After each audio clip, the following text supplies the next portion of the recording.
सभी दर्शकों को मेरा नमस्कार। मैं हूं वंदना भारती और आप देख रहे हैं कमोडिटी इनसाइट्स विद वंदना भारती। अब कुछ चीजें यहाँ पे मान के चलनी होगी क्योंकि अब यहाँ पे दिसंबर महीना अप्रोचिंग है। और जैसे ही हम अगले हफ्ते ट्रेडिंग में आएंगे तो इस साल का लास्ट जो महीना है वो शुरू हो जाएगा। और यहाँ पे कुछ ट्रिगर्स हैं जो कमोडिटी मार्केट को बिल्कुल रेंज में रखने की कोशिश करेंगी। वो है कि इंडेक्स की रीबैलेंसिंग होती है, हेज फंड्स अपने पैसे यहाँ पे निकालते हैं। और ईयर एंड जो एक सेलिब्रेशन होता है वो शुरू हो जाता है, तो उसकी वजह से हम यहाँ पे थिन ट्रेडिंग आता हुआ देखते हैं।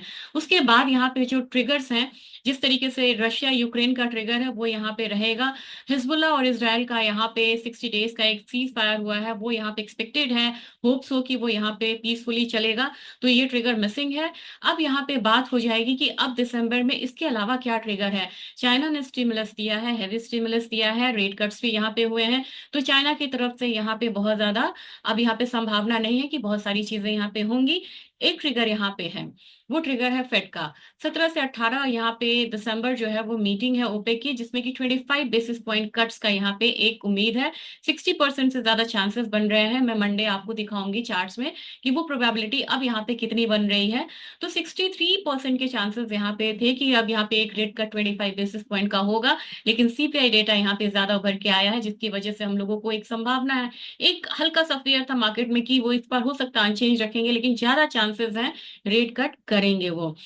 जिसकी वजह से हम लोगों ने देखा है यहाँ पे कि गोल्ड में एक उछाल आता हुआ और साथ में डॉलर इंडेक्स में एक गिरावट आई है। और कल का जो शार्प फॉल था ये यहाँ पे कंटिन्यू रह सकता है। शुरुआत यहाँ पे आज डॉलर इंडेक्स से करेंगे और आज मैं यहाँ पे इंक्लूड करूंगी यूएसडी का स्पॉट प्राइसेस, जो मैंने काफी दिनों से नहीं करा है। क्वेरीज भी यहाँ पे आई थी और साथ में एक क्वेरी आई थी कि अगर थोड़ा हम 3 महीने के हिसाब से अगर ट्रेडिंग पोजीशन लेना चाहें तो हमें यहाँ पे क्या करना चाहिए। सारी चीजों पे यहाँ पे डिस्कशन होगा, लेकिन सबसे पहले चलते हैं चार्ट्स की तरफ ही। DXY अपना डॉलर इंडेक्स आप देख रहे हैं कि काफी एकदम से फॉल आया है। ये फॉल यहाँ पे कंटिन्यू रह सकता है। 105 105.5 तक यहाँ पे ये जो फॉल है ये कंटिन्यू हो सकता है। तो जो मैंने ये लगाया हुआ था इसे सपोर्ट को अब नीचे करना होगा, इसने काफी से ब्रीच करा है। और रही बात विक्स की, तो विक्स बिल्कुल डाउन साइड में है। ये डॉलर को गोल्ड को बहुत ज्यादा सपोर्ट नहीं कर रहा है।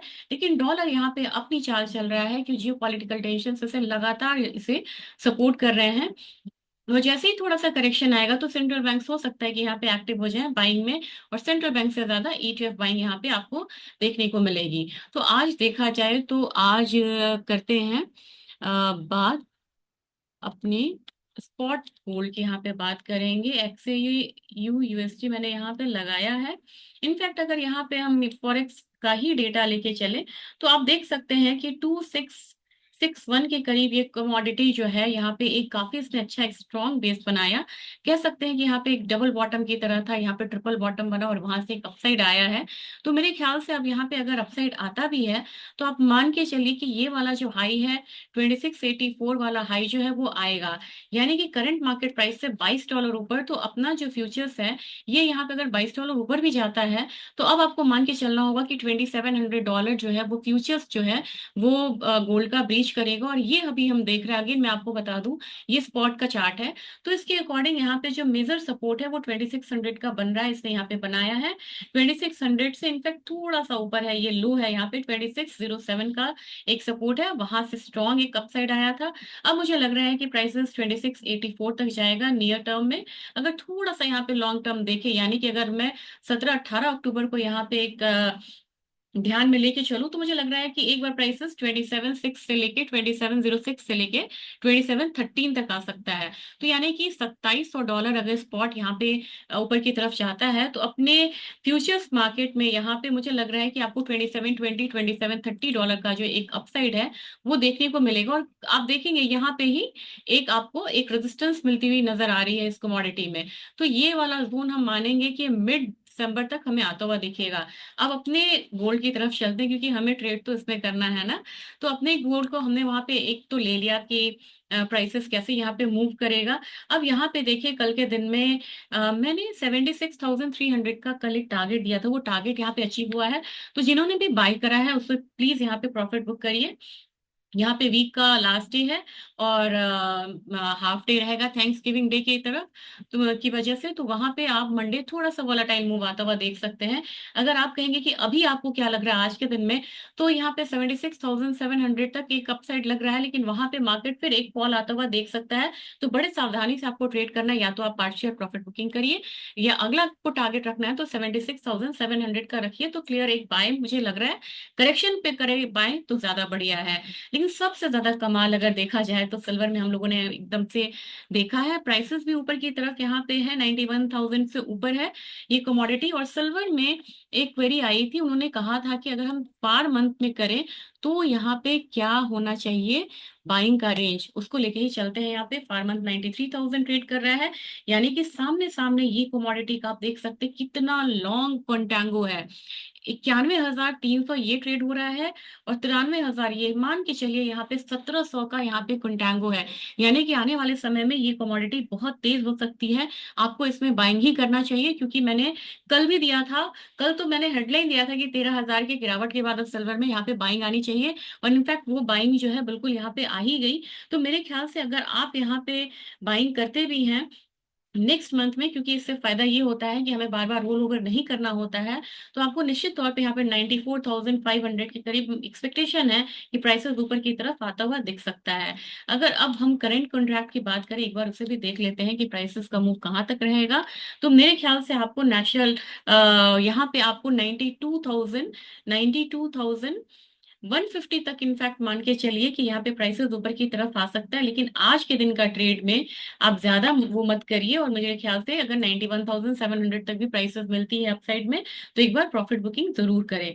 रही बात क्रूड ऑयल की, तो क्रूड ऑयल अब धीरे धीरे यहाँ से बढ़ने की कोशिश कर रहा है।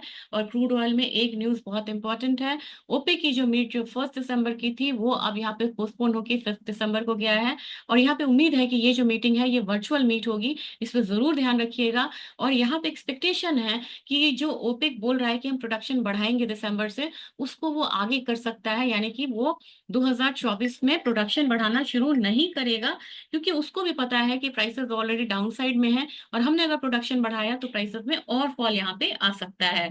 अब यहाँ पे क्रूड ऑयल में आपको क्या लेवल देखने को मिलेगा, बिल्कुल रेड में ट्रेड हो रहा है।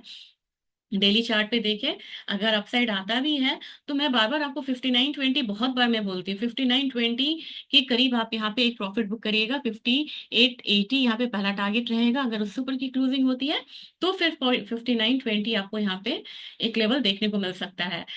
अब यहाँ पे ये मैंने सिल्वर लगा दिया, मुझे लगाना था नेचुरल गैस। नेचुरल गैस ने कल एक बहुत बढ़िया जंप दिया है, और नेचुरल गैस में मैंने कहा था कि थोड़ा फॉल और आएगा, लेकिन ये कमोडिटी अब यहाँ से स्ट्रांग होती हुई दिख रही है। फॉल के बिना ही यहाँ से एक यहाँ पे अपसाइड देखने को मिल रहा है। अगेन अभी जो रेजिस्टेंस बना है ये हाई बना है, सिर्फ इसको लेके चलिए, $3.56 है। और अपने बाजार में ये 280 के करीब ये कमोडिटी ट्रेड हो रही है। नेचुरल गैस पे बहुत सारी क्वेरीज थी, तो आप इसमें यहाँ पे बाइंग कर सकते हैं। और बाइंग जब हम करेंगे तो हम ये पहला टारगेट रखेंगे, मैं इसे ड्रैग कर देती हूँ ताकि ये अच्छे से दिखे। ये आप पहला टारगेट रखेंगे 292 का, यानी कि 12 पॉइंट ऊपर। दूसरा टारगेट यहाँ पे हम 300 का रख के चलेंगे। और इसके लिए आप पूछेंगे कि स्टॉप लॉस आपने बताया नहीं, स्टॉप लॉस जरूर लगाइए। थोड़ा लंबा स्टॉप लॉस बनेगा, मैं क्या करूँ यहाँ पे, क्योंकि ये कमोडिटी बहुत वोलाटाइल है। आप कम से कम यहाँ पे 272 का एटलीस्ट एक स्टॉप लॉस लगा के चल सकते हैं। बेस मेटल काउंटर में कॉपर में एक क्वेरी आई थी, उन्होंने 6 महीने का पूछा था। उनसे मेरी राय रहेगी कि अगर आपका 6 महीने का यहाँ पे ध्यान है तो आप बेशक यहाँ पे नेचुरल गैस को खरीद सकते हैं। और इसके लिए मैं यहाँ पे वीकली चार्ट लगाना चाहूंगी, क्योंकि डेली चार्ट में 6 महीने की कॉल कभी भी जस्टिफाइड नहीं होती है। ये लॉन्ग कंसोलिडेशन के बाद ये कमोडिटी अब यहाँ से एक डाउन साइड ले रही है, लेकिन डाउनवर्ड चैनल अभी है। तो आप कहेंगे कि अभी बाइंग की सलाह रहेगी, नहीं, आपको ये बाइंग जो है फिर से देखने को मिल सकता है। 776 पर नहीं बोलूंगी, लेकिन आपको 800 से लेके 790 तक के लेवल्स मिलते हैं, वहां पे आपको खरीदना चाहिए। आप डेली में जाएंगे तो डेली में आपको लगेगा, देखिए यहाँ पे वीकली चार्ट पे ये यहाँ पे थोड़ा संभलने की कोशिश कर रहा है ये कमोडिटी, और बाइंग जो है वापस आती है। अभी यहाँ पे इसने ब्रीच करा था 800 के लेवल्स को, फिर से यहाँ पे बाइंग आई थी, लेकिन अपसाइड यहाँ पे रेजिस्टेंस 830 के करीब यहाँ पे एक रेजिस्टेंस जो है वो यहाँ पे आ जाता है। तो मेरे ख्याल से यहाँ पे ये रेजिस्टेंस है। और आज के दिन में ट्रेड में बहुत इंपॉर्टेंट यहाँ पे मुझे नहीं लग रहा है करना, क्योंकि रेड कैंडल बन रहा है। अपसाइड आएगा भी तो 812 का आएगा। इनफैक्ट जिंक में चलते हैं, जिंक में मुझे लग रहा है कि यहाँ पे आप प्रॉफिट बुकिंग का आप कर सकते हैं। यहाँ पे प्राइसेस नीचे 800 280 की तरफ आ सकता है, तो आज के लिए सेल कॉल है जिंक में। लेड में एक बाय कॉल मैंने आपको दिया था कि लेड अच्छी कमोडिटी है, बाय है। मेरा बाइंग टारगेट यहाँ पे आ गया हुआ है, तो इसमें आज रहने देते हैं। और बाइंग यहाँ पे अगर आपको करनी है तो 243 के करीब आप एल्यूमिनियम बाय करिए। इसमें टारगेट रहेगा 244.7 के करीब का। अब यहाँ पे स्पाइसेस में मुझे लग रहा है कि जीरे में मैं यहाँ पे बाइंग की सलाह दूंगी, 25,000 के करीब बाइंग करिए। अगेन 25,500 का टारगेट होगा, 24,800 स्टॉप लॉस होगा।